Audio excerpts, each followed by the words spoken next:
तो नमस्कार दोस्तों, हमारे यूट्यूब चैनल एमके स्टडी में आपका स्वागत है। तो जैसा कि आप लोगों को बताया था मैंने कि वीडियो जो है समकोण त्रिभुज का हो गया था। अब आज हम एक नया सीखेंगे फार्मूला, वो भी है समबाहु त्रिभुज का। तो अगर आप लोग 9th में हैं या 10th में हैं तो सबके लिए इम्पोर्टेंट वीडियो है। 10th के लिए तो बहुत ज़्यादा इम्पोर्टेंट है क्योंकि इनका पेपर आने वाला है। 1 डेढ़ महीने बचा है, लेकिन आप लोग डेढ़ महीने 2 महीने मत समझिए। अगर रात को छोड़ दीजिए, अगर दिन का गिनेंगे तो मुश्किल से आपको 22-23 दिन बचा है। यानी कि पढ़ने के लिए 24 घंटे तो आप पढ़ोगे नहीं, तो लगभग 8-9 घंटे तो पढ़ाई करिए इस समय। तो बात ज़्यादा ना करते हुए हम क्वेश्चन पे आते हैं। तो आज हम सीखेंगे क्या? समबाहु त्रिभुज। समबाहु त्रिभुज के विषय में आज हम पूरी तरह से सीख लेंगे। तो समबाहु त्रिभुज बनता कैसे है, समबाहु त्रिभुज होता क्या है? तो समबाहु त्रिभुज का अगर परिभाषा याद है तो आप लोग मन में सोच लीजिए परिभाषा होता क्या है। जिनकी सभी भुजाएं यानी तीन तरफ से घिरी हुई आकृति, जिनकी सभी भुजाएं समान हो, समबाहु त्रिभुज कहलाती हैं। ज्यादा रट्टा मारने की कोई जरूरत नहीं है। देखो कैसे बनाना है। तीन तरफ से घिरी हुई समान भुजाओं वाली आकृति को समबाहु त्रिभुज कहते हैं। यानी इसको मान लो ए, इसको मान लो बी, इसको मान लो सी, ये और ये और ये तीनों आपस में बराबर हैं। तीनों के तीनों आपस में सारे के सारे बराबर हैं। समझ गए? तो अब देखो, ये बराबर ये बराबर ये बराबर, तो हम इसका मान क्या मान लेते हैं, कुछ मान लेते हैं मान। तो इसको जैसे उसमें माना था समकोण में ए माना था, तो इसमें भी ए मान लेते हैं, कोई दिक्कत नहीं है। ए मान लिया, इसको भी ए मान लिया, इसको भी ए मान लिया। ठीक है?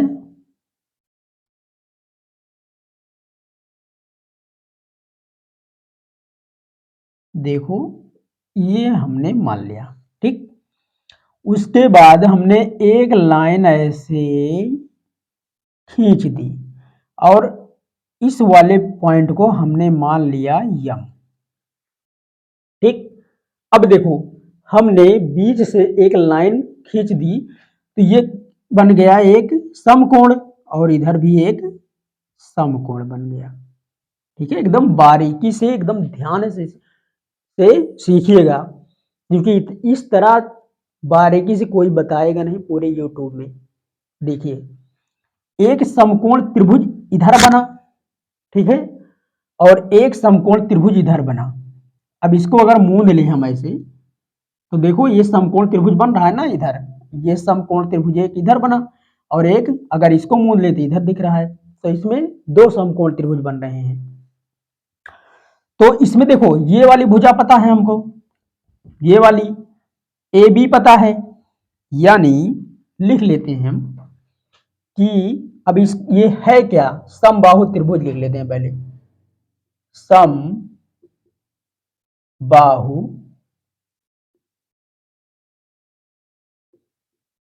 त्रिभुज, ये हम समबाहु त्रिभुज के विषय में जानकारी कर रहे हैं। देखो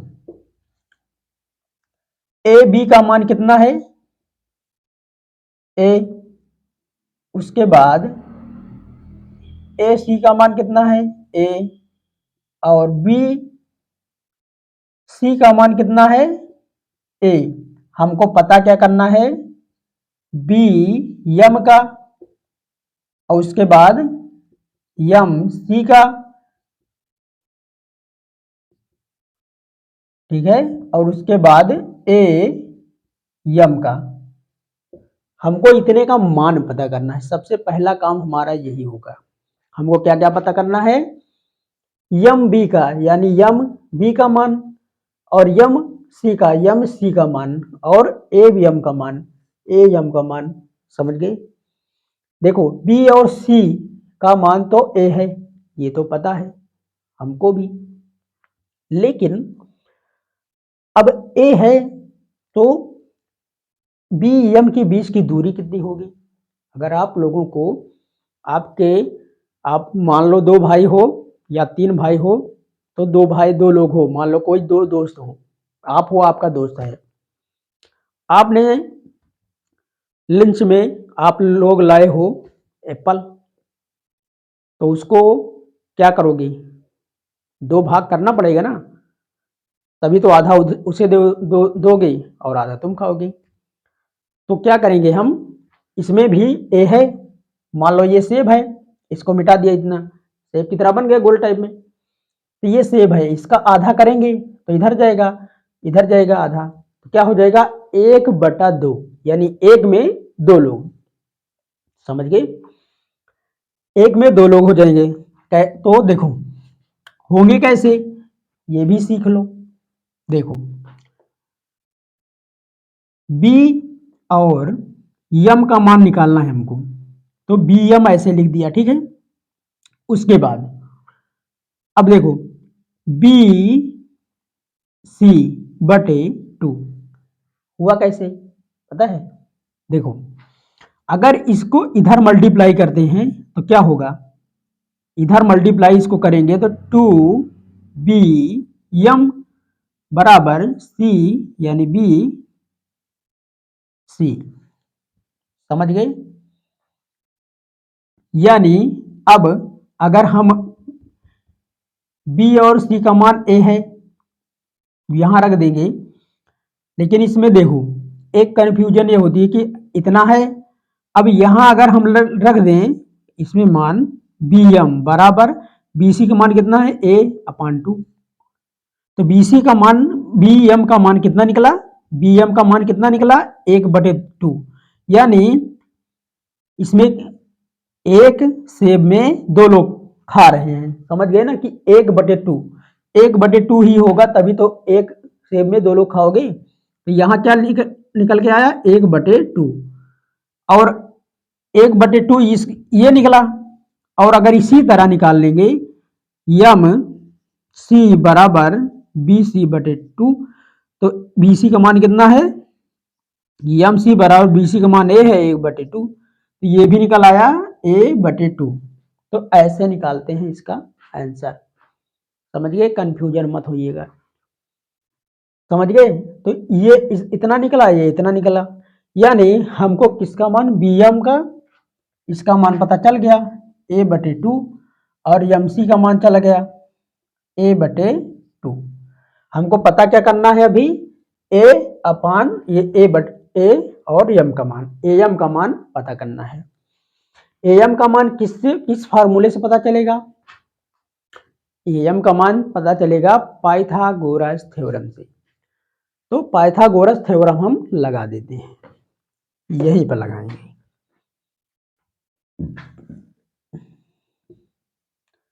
पाइथागोरस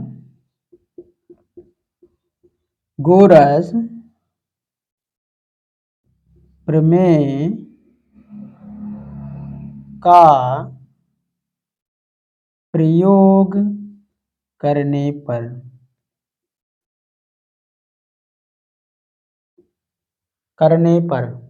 ठीक है, पाइथागोरस प्रमेय का प्रयोग करने पर, पाइथागोरस प्रमेय क्या कहता है कि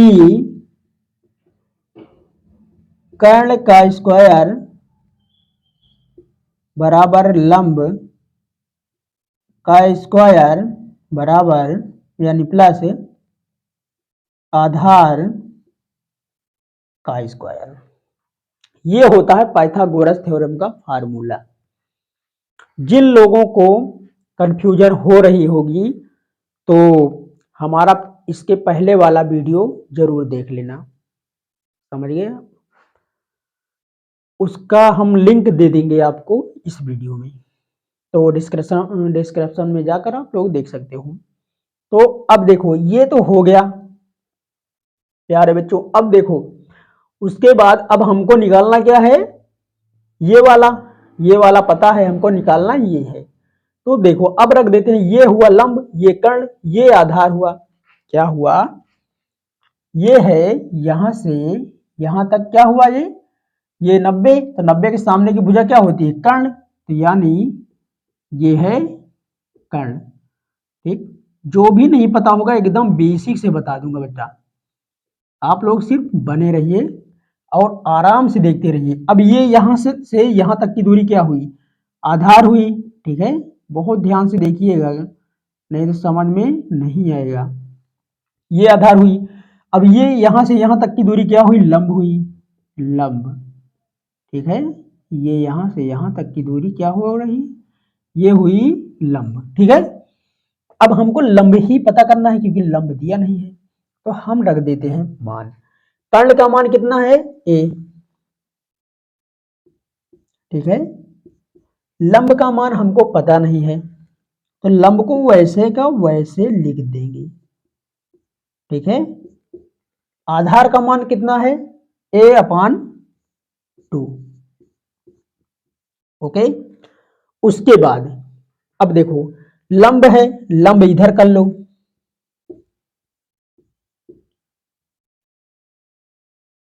लंब, अब इसको इधर कर लो। ठीक है, इसको हटा ही देते हैं, कोई दिक्कत नहीं है। उसके बाद ये जब ये इधर आएगा या फिर इसको इधर करेंगे तो ये माइनस हो जाएगा और ये हो जाएगा ए स्क्वायर और दो दूनी ये 4 हो जाएगा। इतना समझ में आया ना, इतना समझ में आया। अब देखो इसको इधर मल्टीप्लाई करके सॉल्व कर लेंगे, तो क्या करेंगे हम, लंब का स्क्वायर बराबर 4a² ए स्क्वायर अपान 4, इसको लेंगे घटा हम, यानी लंब इसमें लगा देंगे स्क्वायर, तो ये कितना हो जाएगा 3a² अपान 4। ठीक है, उसके बाद इस स्क्वायर को इधर कर देंगे, तो लंब बराबर रूट, पूरे में लग जाएगा, पूरे में लगा देते हैं, 3/2 3/4 पूरे में लग गया। उसके बाद आगे और बढ़ जाते हैं, यानी लंब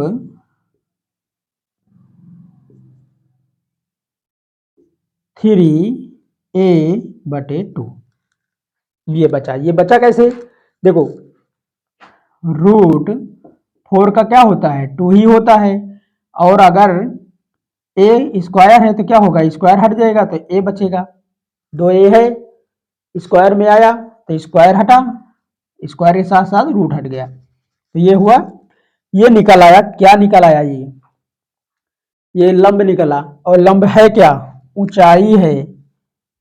ठीक है, तो ये क्या निकला, ऊंचाई, यानी लंब निकला। अब लंब क्या निकला है, ऊंचाई निकला है, यानी लंब का मान √3/2 और a।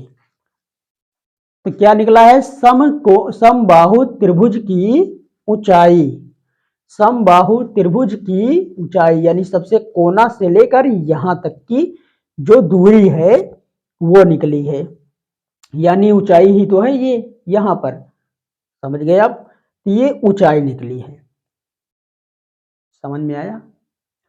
तो ये सिस्टम है। उसके बाद अगर परिमाप की बात की जाए तो परिमाप तो आप लोगों को सबको पता ही होगा कि परि का मतलब चारों ओर, माप का होता है मापना। कैसे निकलेगा परिमाप, ये क्या निकला ऊंचाई। अब परिमाप देख लेते हैं कि परिमाप बताइए, यानी समबाहु त्रिभुज का परिमाप बताइए, यानी पूरा लिख देते हैं कि समबाहु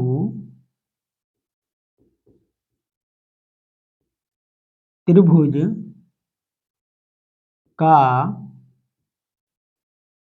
परिमाप क्या होगा? परिमाप। ठीक है, तो परिमाप क्या होगा? परि का मतलब होता है, जिनको नहीं पता है वो देख ले, परि का परि प्लस माप, यानी परि का मतलब होता है चारों ओर, और माप का मतलब होता है मापना, यानी चारों ओर मापना। ठीक है, तो देखो कैसे निकलेगा। माप लेते हैं चारों ओर का, मापना का मतलब नापना। ठीक है, कि जैसे कि किसी चीज को नापो मीटर में, सेंटीमीटर में, किलोमीटर में, तो नापोगे तो ऐड ही तो करोगे। तो इसमें देखो चारों ओर का नापना, तो इसका ए से ए बी एक भुजा है, यानी एक भुजा ए बी, दूसरी भुजा बी सी, तीसरी भुजा सी ए, सी ए। अब ए बी की दूरी कितनी है? ए है, क्या होगा? ये ए बी ए है, बी सी ये भी ए है, और सी ए ये भी ए है, तो क्या हो जाएगा? 3a, 3a। अब इसमें लिख लेते हैं ए, यानी जहां ए भुजा है, जहां ए भुजा है। ठीक है, मतलब ए को भुजा मानेंगे, तभी तो 3 भुजाएं हैं, तो एक समबाहु त्रिभुज बना है। ठीक है, तो ये हुआ परिमाप, समबाहु त्रिभुज का परिमाप।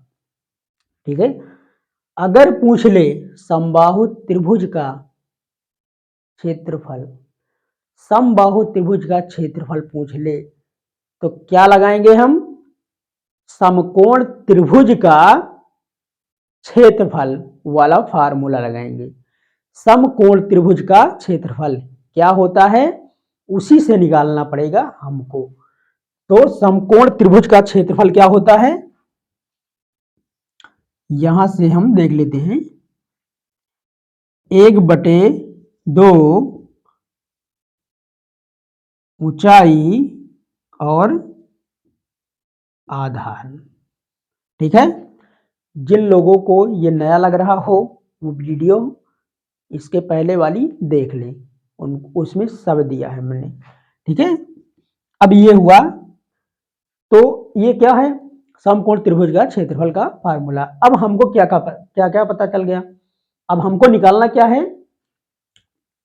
हमको निकालना है समबाहु त्रिभुज का क्षेत्रफल। ठीक है, समबाहु त्रिभुज का क्षेत्रफल निकालना है, समबाहु त्रिभुज का क्षेत्रफल निकालना है। तो समबाहु त्रिभुज का क्षेत्रफल निकालने के लिए क्या क्या लगेगा? अब देखो, इसमें 1/2 तो लगा ही दो पहले ही।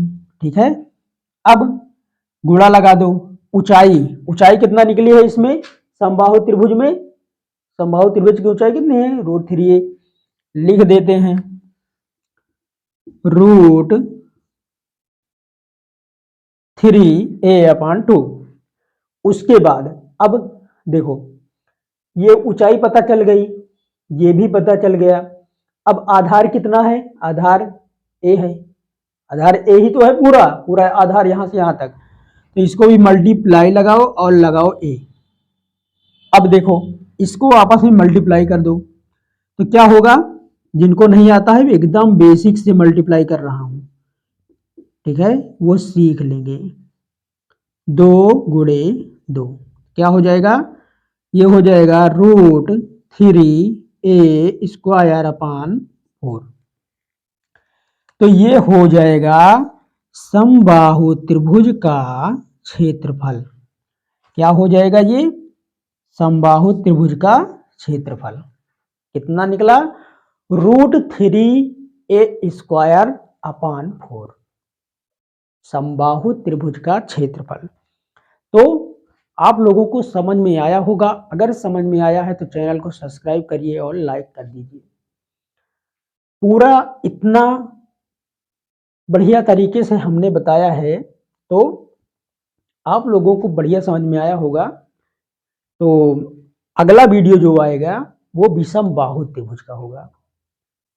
बहुत ही जीरो लेवल से बता रहा हूँ एकदम, जिसको कुछ भी नहीं आता, जिस लड़के को, जिस बंदे को कुछ भी नहीं आ रहा है, उसके लिए बहुत इंपॉर्टेंट वीडियो है, क्योंकि एकदम बेसिक से एकदम जीरो लेवल से बता रहा हूँ।